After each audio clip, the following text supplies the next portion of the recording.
Mister lady வியூஸ்க்கு வணக்கம். நான் doctor Deepa Lalan, BHMS homeopathic physician. இன்னைக்கு நம்ம என்ன சாப்டர் பத்தி டிஸ்கஸ் பண்ண போறோம் அப்படின்னாங்க, நிறைய பேர் பாருங்க, இந்த யூரின் சுகர் எப்பயும் எனக்கு கண்ட்ரோலே ஆக மாட்டேங்குது மேடம், யூரின்ல சுகர் இருந்துட்டே இருக்கு, நிறையவே இருக்கு, 3+ இருக்கு, அதே மாதிரி பாத்தீங்கன்னா நிறைய இருக்கு அப்படின்னு டாக்டர் சொல்றாங்க.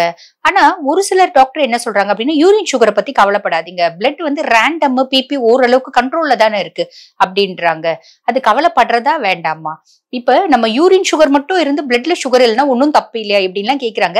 ஆக்சுவலி இது யூரின் சுகரை பத்தி கவலைப்படக்கூடாது அப்படின்றது கிடையாதுங்க.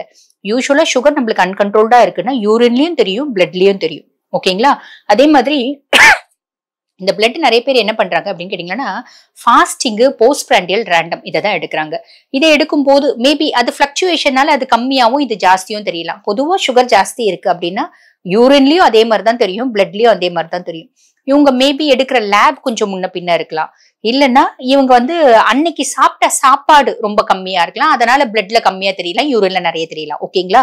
சோ இப்படி எதுவா இருந்தாலும் ஃபர்ஸ்ட் விஷயம் பாருங்க, ஜென்ரலாவே நம்மளுக்கு சுகர் பேஷண்ட், நம்மளுக்கு சுகர்னோட லெவல் பர்ஃபெக்டா தெரியணும். HbA1c நம்ம சுகர் பேஷண்டே இல்ல, இப்பதான் சுகர் இருக்குதா அப்படின்னு கண்டுபிடிக்கணும். HbA1c எல்லாத்துக்குமே பாத்தீங்கன்னா HbA1cன்ற பரிசோதனை தாங்க ஒரு ஆப்டான ரிசல்ட் கொடுக்கும். HbA1c அப்படின்றது என்னன்னா, இன்னையில இருந்து 3 மாசம் பின்னாடி வரைக்கும் என்னோட ரத்தத்துல எவ்வளவு சுகர் இருக்கு அப்படின்றத காமிச்சு கொடுக்கறதா HbA1c. அதை பாருங்க, பார்த்தா உங்களுக்கு கண்டிப்பா தெரியும். அதே மாதிரி இப்ப யூரின்ல சுகர் நிறைய இருக்கு, 2+ இருக்கு, 3+ இருக்கு, ஆரஞ்சு இருக்கு, எல்லோ இருக்கு, இப்படி நம்ம சொல்லிட்டே போறோம். இந்த மாதிரி நிறைய இருக்கிறதுக்கு என்ன பண்ணா பெஸ்ட் அப்படின்னு கேட்டீங்கன்னா, ஃபர்ஸ்ட் விஷயங்க, நம்ம மார்னிங் ஒரு டீல இருந்தே ஆரம்பிச்சுக்கலாம்.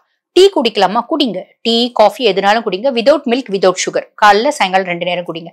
இல்லைங்க எங்களுக்கு சுகர் இல்லாம குடிக்க முடியாது, சுகர் ஃப்ரீ டேப்லெட் இல்லைன்னா இனிப்பு துளசி, ஸ்டீவியா போட்டு குடிங்க. சரிங்களா? அதுக்கப்புறம் மார்னிங் பிரேக்ஃபாஸ்ட் சிறுதானியத்தினால ஆன பிரேக்ஃபாஸ்ட். அந்த சிறுதானியத்தினால ஆன பிரேக்ஃபாஸ்டும் பாத்தீங்கன்னா 1:1 ரேஷியோ. என்னோட பதிவுகளை தொடர்ந்து பாக்குறவங்களுக்கு தெரியும், நான் எப்பயுமே ஃபுட் பாத்தீங்கன்னா 1:1 ரேஷியோ தான் எடுக்க சொல்லுவேன். அதாவது 1 மடங்கு சாதம் மாவு சத்துனா 1 மடங்கு காய், 1 மடங்கு இட்லி, தோசை, பூரி, பொங்கல் எதுவா இருந்தாலும் 1 மடங்கு காய், இப்படிதான் எடுக்க சொல்லுவேன். இது பாத்தீங்கன்னா சுகரை நிறைய பேருக்கு ரிவர்ஸ் ரெமிஷன் அப்படின்றது கொண்டு வந்திருக்குங்க. நாங்க கிளினிக்கல் பிராக்டிஸ்ல நிறைய டயபெட்டிக் பேஷண்ட்ஸை பாக்குறோம். யூரின் சுகர் நில், பிளட் சுகர் அண்டர் கண்ட்ரோல் அப்படின்ற மாதிரி வந்திருக்கு. இப்ப எனக்கு பிளட் சுகர் எடுத்தா என்ன வருமோ அந்த மாதிரி 400, 500 இருக்கவங்களுக்கு கூட வந்திருக்கு. ரீசன் என்ன அப்படின்னா, உணவியல் மாற்றங்கள். மதியானமும் பாத்தீங்கன்னா 1:1, நைட்டும் 1:1, முடியும்னா காலையில நைட்டு சிறுதானியம், மதியானம் ஒரு நேரம் நம்ம பாரம்பரிய அரிசி. பாரம்பரிய அரிசியில பாத்தீங்கன்னா, ஏன் எங்களை மாதிரி ஆயுஷ் டாக்டர்ஸ் பாரம்பரிய அரிசியை சஜஸ்ட் பண்றோம்? முக்கியமா நான் பாரம்பரிய அரிசியை ஃப்ரீக்வெண்டா சஜஸ்ட் பண்ணுவேன் நிறைய நோய்களுக்கு. காரணம் என்ன அப்படின்னு கேட்டீங்கன்னா, ஃபர்ஸ்ட் விஷயம், சக்கரை பேஷண்ட்ஸ்க்கு ரொம்ப பசி எடுக்குங்க. அந்த பசியை கண்ட்ரோல் பண்ற கெப்பாசிட்டி இந்த பாரம்பரிய அரிசிகளுக்கு உண்டு. எப்படின்னா, நார் சத்து ஜாஸ்தி இருக்கு. சோ சட்டைட்டி போதும், வயிறு திம்முன்னு ஆயிடுச்சுப்பா அப்படின்ற சென்சேஷனை கொண்டு வரும். சோ நம்ம என்ன பண்ணுவோம்னா பாரம்பரிய அரிசி. அதுவும் இந்த டயபெட்டிக் பேஷண்ட்ஸ்க்கு நான் ஃப்ரீக்வெண்டா சஜஸ்ட் பண்றது என்னன்னா, மாப்பிள சம்பா, காட்டியானோ, அதே மாதிரி பாத்தீங்கன்னா கருப்பு கவுனி, இந்த மாதிரி கல்லுண்டை சம்பா, இந்த மாதிரி அரிசி தான் நான் சஜஸ்ட் பண்ணுவேன். ரீசன் என்னன்னா, இவங்களுக்கு மசில் பல்க் குறையும். டயபெட்டிக் கண்ட்ரோல்ல இல்ல அப்படின்னு போது அவங்களோட மசில் பல்க் குறைய ஆரம்பிக்கும், அன்கண்ட்ரோல்டா இருக்கும் போது. சோ அந்த மசில் பல்க பில்டப் பண்றதுக்கும், நரம்புகளுக்கு சத்து கொடுக்கறதுக்கும், எலும்புகளுக்கு சத்து கொடுக்கறதுக்கும், உடம்புல மத்த நோய்கள் அண்டாம அவங்கள பாதுகாக்கிறதுக்கும், பின்னாடி உங்களுக்கு அன்கண்ட்ரோல் சுகர், உடம்பு சரியா கவனிக்கல, ப்ராஸ்டேட் சுரப்பி வீக்கம், இந்த மாதிரி எல்லாம் வராம இருக்கிறதுக்கும் மாப்பிள்ளை சம்பா. சோ இந்த மாதிரி பாரம்பரிய அரிசி நாங்க சொல்லுவோங்க.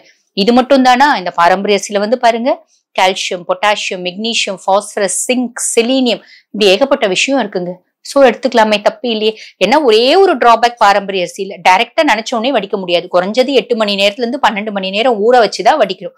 பரவாயில்லையே, நம்ம உடம்புக்காக ஊற வைக்கிறது என்ன, நம்ம என்ன தலையிலேயே தூக்கி வச்சுன்னு ஊற வைக்க போறோம்? சோ இது நாங்க சஜஸ்ட் பண்றதுங்க.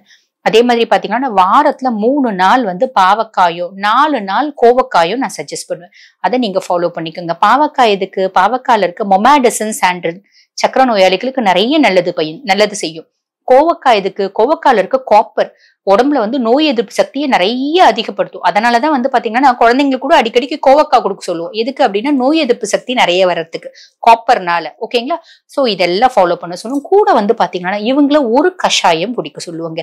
அது என்ன கஷாயம் அப்படின்னு கேட்டீங்கன்னா, இந்த ஆவாரம் பூ இருக்கு பாத்தீங்களா, ஆவாரம் பூவும் நாவல் கொட்டையும் சேர்ந்து ஒரு கஷாயம்.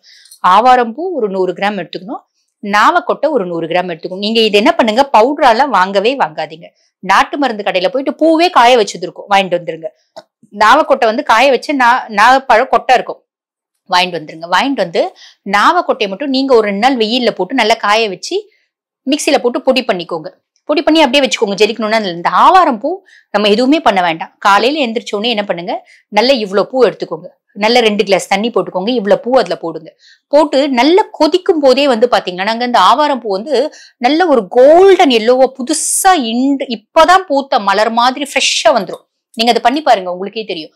அது போட்டுட்டு அதுல இந்த நாவக்கொட்டை பொடி 1 டீஸ்பூன் போட்டுக்கோங்க. நல்லா கொதிச்சு அது வந்து 2 கிளாஸ் தண்ணின்றது ஏறக்குறைய ஒரு கிளாஸ் 1.25 கிளாஸா வரணும். அதை வடிகட்டி காலையில சாப்பிட்ட அப்புறம் குடிங்க, நைட்டு சாப்பிட்ட அப்புறம் குடிங்க. 2 நேரம் இந்த ஆவாரம் பூவும் நாவக்கொட்டையும் சேர்ந்த கஷாயத்தை குடிச்சிட்டு வாங்க. எத்தனை நாள்? 1 மாசம் குடிங்க. உங்க சுகர்லோட லெவல் வந்து சர்ன்னு இறங்குறத நீங்க பாப்பீங்க. அட் த சேம் டைம் வந்து பாருங்க, சுகர் ஆல்ரெடி கண்ட்ரோல்ல இருக்கு, நீங்க சக்கரை மாத்திரை சாப்பிடுறீங்க அப்படின்னா, மயக்கம் வருது அப்படின்னு டாக்டரை போய் செக் பண்ணுங்க. ஏன்னா சுகர் லெவல் குறைஞ்சிருக்கும். அப்ப இந்த ஆவாரம் பூ கஷாயத்தையும் நாவற்கொட்டையும் சேர்ந்த கஷாயத்தை நீங்க கம்மி பண்ண வேணாம், உங்களோட மாத்திரையினோட அளவை கம்மி பண்ணுங்க டாக்டர் கிட்ட கேட்டு. புரியுதுங்களா? சோ இது வந்து பாருங்க, ரத்தத்துல இருக்க சர்க்கரையும் குறைக்கும், யூரின்ல இருக்க சர்க்கரையும் குறைக்கும். ஆன் தி ஹோல் உங்க பாடியில இருக்க சுகரை நல்லா குறைச்சு கொண்டு வருங்க. புரியுதுங்களா? ட்ரை பண்ணுங்க. ட்ரை பண்ணி மறக்காம உங்களோட ரிசல்ட்டை கமெண்ட்ல பதிவிடுங்க. சோ இந்த பதிவு உங்களுக்கு பயனுள்ளதா இருக்கும்னு நினைக்கிறேன். இதே மாதிரி இன்னொரு பதிவுல உங்களை சந்திக்கிறேன். தேங்க்யூ.